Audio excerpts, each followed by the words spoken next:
말씀입니다. 열왕기상 9장 15절에서 28절까지의 말씀입니다. 열왕기상 9장 15절에서 28절까지의 말씀입니다. 이것은 하나님의 말씀입니다. 솔로몬 왕이 역군을 일으킨 까닭은 이러하니 여호와의 성전과 자기 왕궁과 밀로와 예루살렘 성과 하솔과 무깃도와 게셀을 건축하려 하였습니다.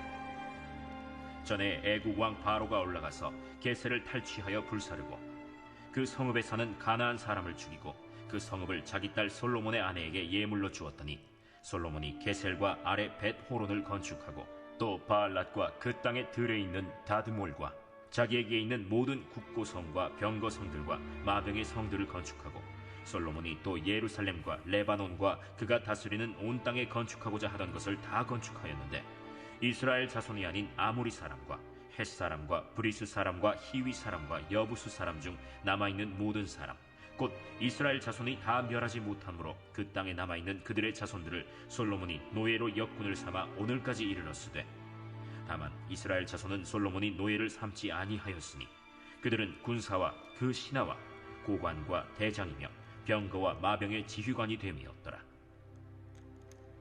솔로몬에게 일을 감독하는 우두머리 550명이 있어 일하는 백성을 다스렸더라.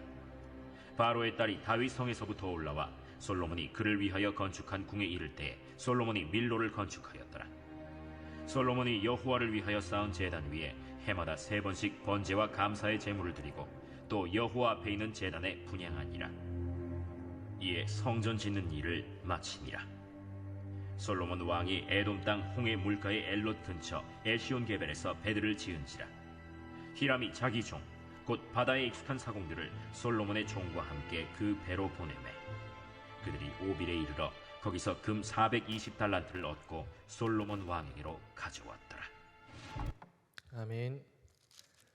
네, 오늘 말씀은 어제 말씀에 이어서 솔로몬이 행했던 업적들을 정리한 말씀입니다. 성전 완공을 마치고 또 솔로몬 궁전도 다 마친 20여 년의 긴 큰 건축 기간을 끝내고 난 다음에 하나님이 솔로몬에게 나타나셔서 그에게 내 율법과 율례 너의 아버지의 길로 잘 나아가면 너의 왕권이 영원히 유지될 것이지만 그렇지 않으면 내가 이 성전이라도 다 던져버릴 것이고 이제 멸망을 주겠다라는 그런 무서운 징계 말씀을 주신 그런 말씀을 우리가 어제 살펴보았습니다. 그리고 그 말씀 속에서 솔로몬에게 조금씩 변화의 기운이 느껴진다라고 했습니다. 하나님과의 관계에서도 그렇고 또 주변 국가와의 정치적인 관계에서도 좀 얄팍한 수를 쓰는 그런 모습이 조금씩 드러나게 됩니다. 그 이외에 이제 솔로몬이 이 두 가지 큰 건축 외에도 많은 일들을 하였는데 주로 건축하는 일들을 정말 많이 했습니다. 솔로몬 왕 때에 나라가 가장 강성했고 또 강했기 때문에 이 나라를 유지하기 위한데 솔로몬이 많은 애를 쓰고 관심을 가졌던 것 같습니다. 그래서 15절 말씀부터 보시면 솔로몬 왕이 역군을 일으킨 까닭은 이러하니 여호와의 성전과 자기 왕궁과 밀로와 예루살렘 성과 하솔과 무깃도와 게셀을 건축하려 하였습니다. 이제 여러 가지 건물들에 대한 건축의 이야기가 나옵니다. 먼저 여호와의 성전을 건축했었고 그 다음에 솔로몬 왕궁을 건축했었습니다.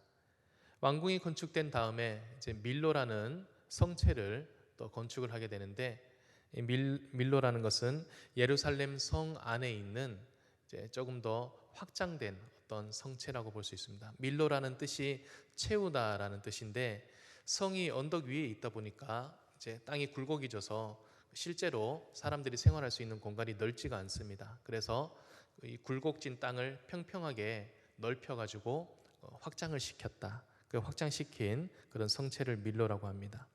그 다음에 예루살렘 성은 원래 있긴 있었지만 그 성 주변에 많은 성벽들을 확장시켜서 견고한 하나의 큰 도시를 이렇게 세웠다라는 것입니다. 그다음에 하솔과 무깃도와 게셀이라는 이제 여기는 주요 요충지인데 그 많은 이제 교역들이 일어나는 자리입니다. 여러 이제 나라들이 지나가는 주요 거점인데 여기에서 군사적 요충지를 만들어서 거대한 성을 쌓고 거기에서 이제 나라를 방비하는 그런 역할들을 했었습니다. 하솔은 주로 북쪽에서 내려오는 사람들을 막기 위한 땅이었고 무깃도는 이제 약간 서쪽, 북쪽 약간 아래 서쪽에 있는 땅인데요. 여기 무깃도는 나중에 요한 계시록에도 나오는 이제 아마겟돈 전쟁이 일어나는 바로 그곳입니다. 최후의 전쟁이 일어날 것이라고 예언된 그 도시입니다. 그리고 게셀은 좀 애굽에서부터 조금 올라오는 아래쪽에 있는 곳인데 이 게셀은 거기에 사는 가나안 족속들이 굉장히 강한 사람들이었습니다. 블레셋하고도 관계가 있는 곳인데 거인들도 많이 살았던 것이고 굉장히 강력한 도시였는데 이스라엘이 미처 이 게셀을 이제 무너뜨리지 못했어요. 그래서 이후에 읽으면서 나오겠지만 이 게셀은 바로 왕이 이제 무너뜨리고 자신의 딸을 이제 솔로몬에게 신부로 주면서 이제 신부 지참금으로 이 땅을 이제 헌납을 하게 됩니다. 16절입니다. 전에 애굽 왕 바로가 올라와서 게셀을 탈취하여 불사르고 그 성읍에 사는 가나안 사람을 죽이고 그 성읍을 자기 딸 솔로몬의 아내에게 예물로 주었더니 솔로몬이 게셀과 아레 베토론을 건축하고라고 되어 있습니다. 애굽 왕 바로가 이 땅을 선물로 주었다는 것이죠. 당시 이제 관습상은 원래 남녀가 결혼을 하면 신랑이 이제 신부 측 집안에 선물을 주고 신부를 데려오는 그것이 원래 관습이었지만 나라와 나라가 결혼을 할 때는 신부 쪽이 이제 지참금을 갖고 그 나라에 이제 결혼을 하기 위해서 정략적으로 가는 풍습이 있었습니다. 그래서 애굽의 딸이었던 이 딸이 이 한 땅을 들고 이제 솔로몬과 결혼하기 위해서 왔던 것이죠. 이때 당시에 애굽 왕에는 21대 왕이 통치를 하고 있었는데 국내외 상황이 아주 좋지 않았다고 합니다. 왕권이 많이 약해져 있던 상황이었고 이 왕도 나름대로 자신의 왕권을 좀 이렇게 확립할 필요가 있었고 그때 당시 주변 국가 중에 가장 힘있고 강했던 왕이 바로 솔로몬 왕이었습니다. 그래서 이 솔로몬 왕과 이제 정치적인 계약을 맺음으로써 이제 왕권을 좀 강화시키고자 하는 의도가 있었던 것 같습니다. 그래서 이 이스라엘이 오랫동안 이제 깨뜨리지 못했던 게셀이라는 어려운 도시를 하나 이렇게 해서 자신의 딸을 이제 솔로몬과 함께 하도록 해준 것이죠.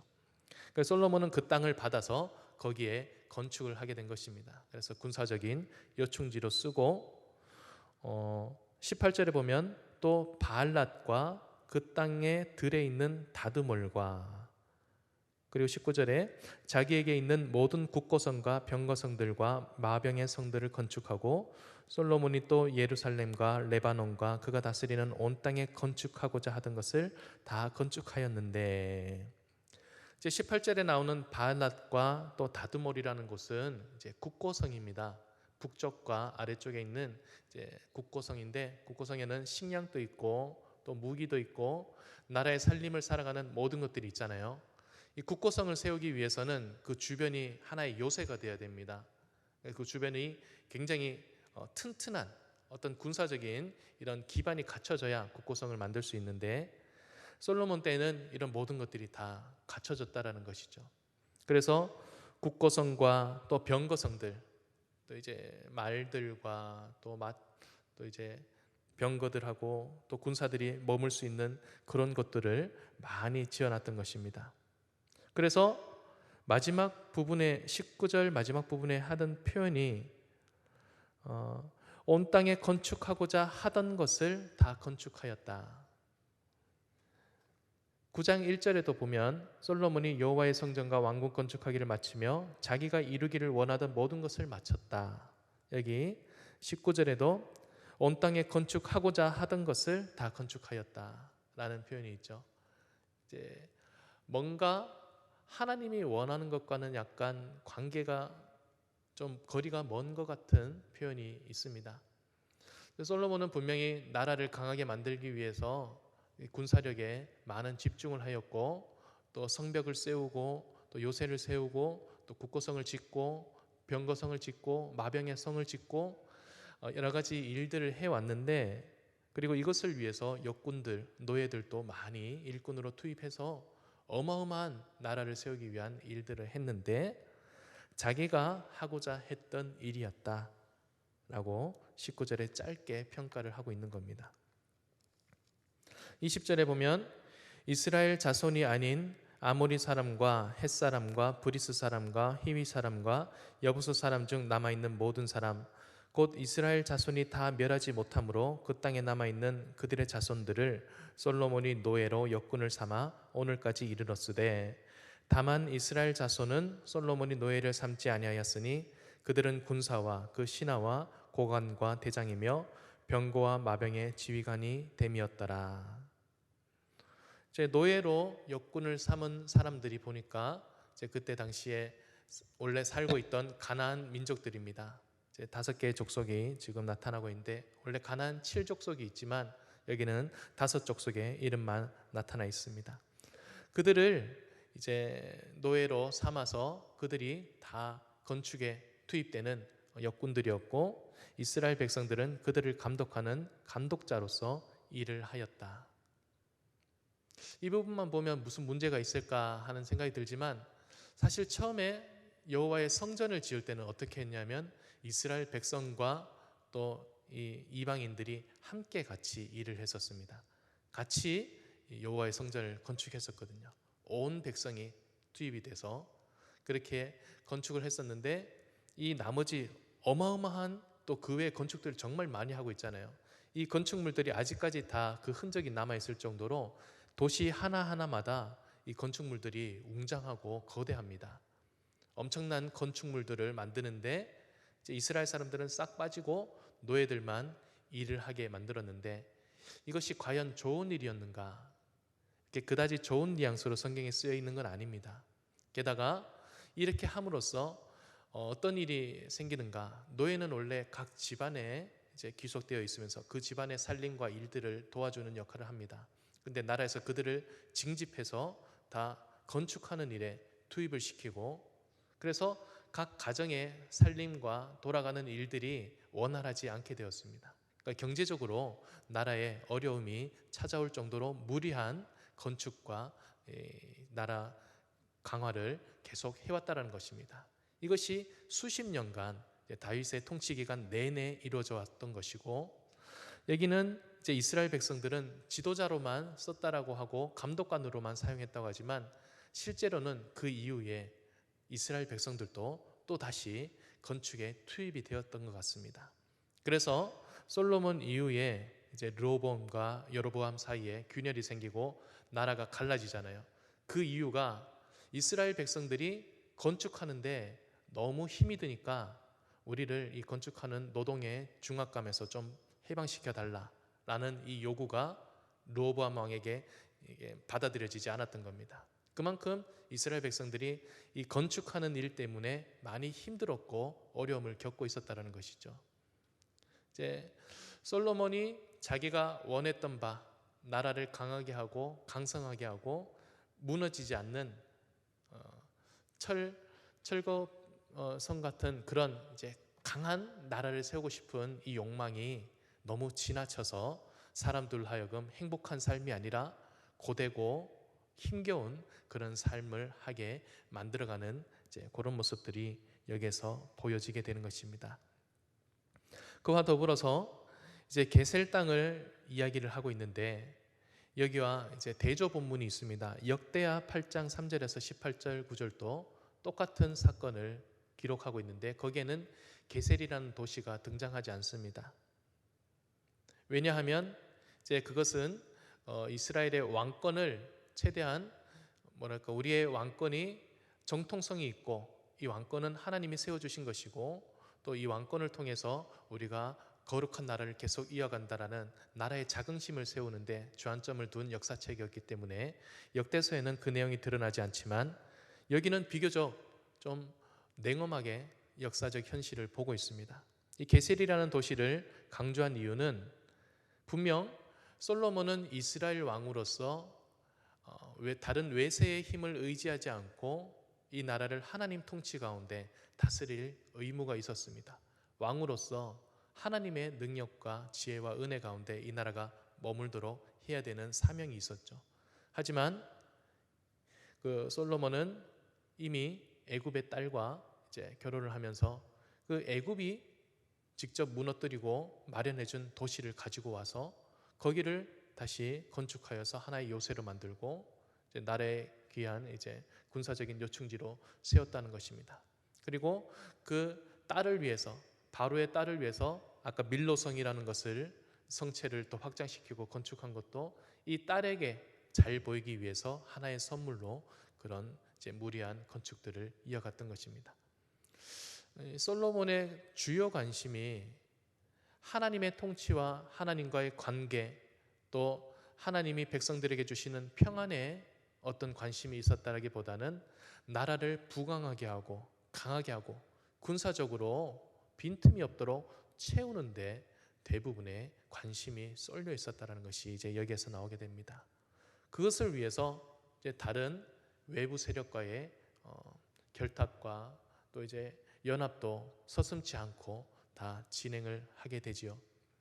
우리 말씀을 잠깐 좀 읽어보도록 하겠습니다. 신명기 17장입니다. 신명기 17장.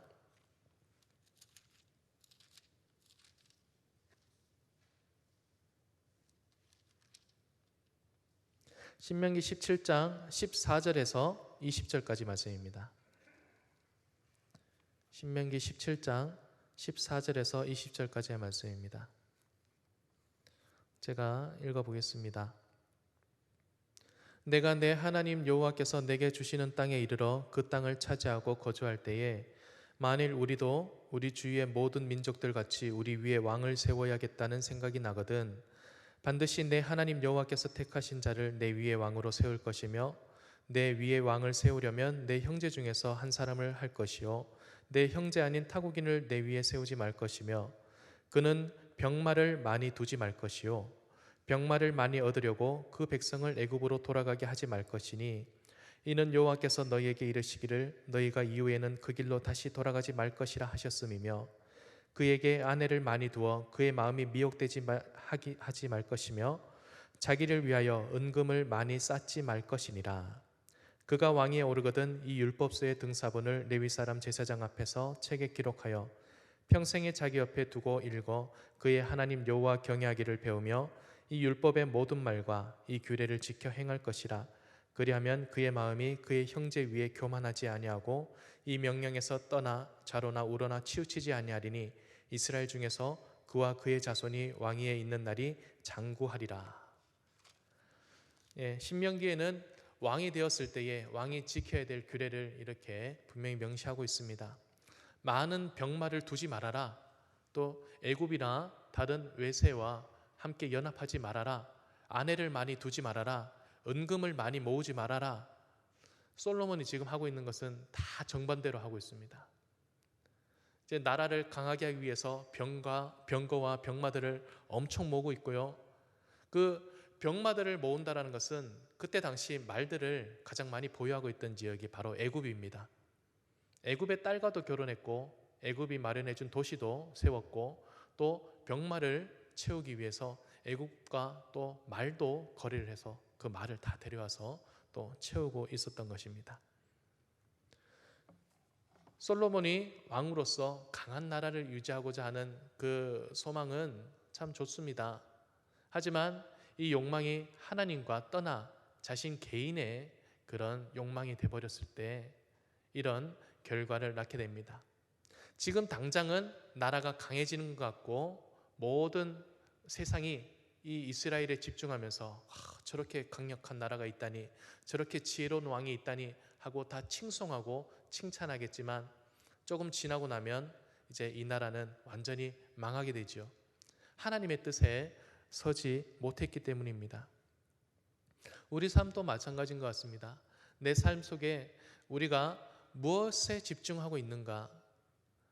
내가 집중하는 것이 객관적으로 보았을 때 분명히 옳은 것이다. 우리 가정을 세우는 일, 우리 자녀가 잘되게 하는 일, 또 내가 하는 일이 부흥하고 또 부강되어서 그 열매로 또 하나님께 돌려드리는 일, 다 좋은 일이다 라면서 막 자신의 일에 집중하고 자신의 목표와 목적과 어떤 꿈에 집착하는 우리의 삶이 있을 때가 있습니다. 하지만 성경 어디에도 하나님이 너 꿈을 이루어서 나에게 갚아라, 너가 큰 사람이 되어서 나에게 너의 그 능력으로 나의 영광을 돌려라, 이런 구절은 없습니다. 오로지 하나님과 함께 동행하며 하나님이 내 마음에 머무시도록 나 자신을 돌아보고 하나님과 함께 교제하고 성령의 음성을 듣고 하루하루 겸손해지며 이웃 사람들에게 사랑을 나누고 이 사랑으로 교제하기를 원하는 그 말씀만이 있을 뿐입니다. 아까 신명기 17장 말씀도 왕이 괜히 나라 왕권을 세우고 나라를 강하게 하는데 쓸데없는 곳에 마음을 쓸까봐 그런 것들 다 안 해도 되니 오직 딱 한 가지 율법책만 옆에 놓고 매일 아침, 점심, 저녁 이 왕 곁에 있는 사람들이 율법책을 읽어주고 낭독해주면 그 말씀을 듣고 오늘 내가 무엇이 부족했는가, 이것을 깨닫고 하나님께 기도하고 예배하며 하나님과 소통하는 데만 최선의 집중을 해라. 그게 이스라엘 왕으로서 할 일이다 라고 말하고 있었습니다. 뒷구절 한번 보도록 하겠습니다. 23절입니다. 솔로몬에게 일을 감독하는 우두머리 550명이 있어 일하는 백성을 다스렸더라. 바로의 딸이 다윗성에서부터 올라와 솔로몬이 그를 위하여 건축한 궁에 이를 때에 솔로몬이 밀로를 건축하였더라. 솔로몬이 여호와를 위하여 쌓은 제단 위에 해마다 3번씩 번제와 감사의 제물을 드리고 또 여호와 앞에 있는 제단에 분향하니라. 이에 성전 짓는 일을 마치니라. 솔로몬 왕이 에돔 땅 홍해 물가에 엘롯 근처 에시온 게벨에서 배들을 지은지라. 히람이 자기 종 곧 바다에 익숙한 사공들을 솔로몬의 종과 함께 그 배로 보내매 그들이 오빌에 이르러 거기에서 금 420달란트를 얻고 솔로몬 왕에게로 가져왔더라. 이제 솔로몬이 세웠던 이제 역군의 감독이 550명이나 되고 또 그 바로의 딸을 위해서 밀로 궁을 건축해 주었던 일을 얘기하고 있습니다. 그리고 에시온 게벨에서 처음으로 배를 만들어 가지고 이 배를 히람의 이제 사공들과 함께 오빌이라는 이제 금이 많이 나는 인도 쪽 어디라고 추정이 됩니다. 그쪽에 가서 금을 450달란트, 엄청난 금액입니다. 어제 말씀드렸던 120달란트 정도가 18만 명의 노예를 이제 살 수 있는 금액이라고 했습니다. 450달란트면 어마어마한 금액의 금을 거기서 가져왔다는 것입니다. 은금을 취하지 말라 그랬는데 건축을 워낙 많이 하고 있으니까 돈이 계속 필요했던 겁니다. 그래서 계속 이런 일들을 벌여갔던 것이죠. 그러나 딱 하나 25절에 좋은 구절이 나와 있는 것이 여호와를 위하여 쌓은 제단 위에 해마다 3번씩 절기 때마다 번제를 드렸고 감사의 제물을 드렸고 여호와 앞에 있는 제단에 분향을 하고 있었다. 이렇게 성전 짓는 일을 마무리하였다. 이제 성전이 성전으로서의 올바른 역할을 하려면 예배가 잘 이루어져야 되는 것인데 그 예배는 아직까지는 잘 지키고 있었더라. 완전히 돌아선 건 아니지만 돌아설 이제 충분한 가능성을 안고 살아가는 불안불안한 솔로몬의 모습을 말하고 있습니다. 성도 여러분, 이제 우리 솔로몬의 변해가는 과정을 보고 있고 이제 외적으로 역사책으로 보면 솔로몬이 부강해져 가는 과정이겠지만 우리 신앙적인 시각으로는 솔로몬이 하나님과 멀어져 가는 과정입니다. 우리의 삶의 길도 그렇습니다. 우리의 인생의 최고의 전성기를 달리는 그 순간에 지금 사회에서나 가정에서나 직장에서나 모두가 최고의 전성기, 최고의 능력을 발할 수 있는 그 나이와 그 시점에 우리의 목적이 어디에 집중되어 있는가 다시 한번 돌아보시고 우리가 하나님이 정말 우리에게 원하시는 본질적인 것에 더 집중하며 살아갈 수 있는 주의 귀한 성도들이 되시기를 간절히 소망합니다. 함께 기도하겠습니다. 하나님 아버지, 오늘 솔로몬의 이제 남은 이제 지적들을 살펴보았습니다. 그가 이제 이스라엘 역사상 가장 강하고 지혜로운 왕이 되어서 나라를 부강시키게 힘쓴 모습을 보았습니다. 하지만 하나님이 이스라엘 왕에게 원하시는 것은 이런 나라를 강성하게 만드는 것이 아니었습니다. 외적으로 아무리 강성하다고 할지라도 정말 이스라엘이 멸망했던 원인은 그 내적으로 하나님과의 관계가 바르게 세워지지 못했기 때문이었습니다. 아버지 하나님, 우리 삶에서도 우리가 외적인 것에 집중하고 있다면, 하나님이 원하는 것이 아닌 것에 집중하고 있다면 우리가 다시 한번 돌아볼 수 있게 하여 주시고, 하나님을 향하여 본질적인 우리의 신앙과 또 믿음의 길에 들어설 수 있도록 우리를 인도하여 주시옵소서. 하나님을 사랑하고 이웃을 사랑하는 것이 하나님 원하시는 삶입니다. 그것에 최선을 다할 수 있도록 우리의 마음을 깨뜨리시고, 우리가 중보하며 기도할 때 들어주시고 응답하여 주시옵소서. 이 새벽에도 주님 앞에 가지고 나온 우리의 많은 기도의 제목들을 들으시고 주님의 선한 능력으로 응답하시길 원합니다. 모든 말씀 예수님의 이름으로 기도드리옵나이다. 아멘.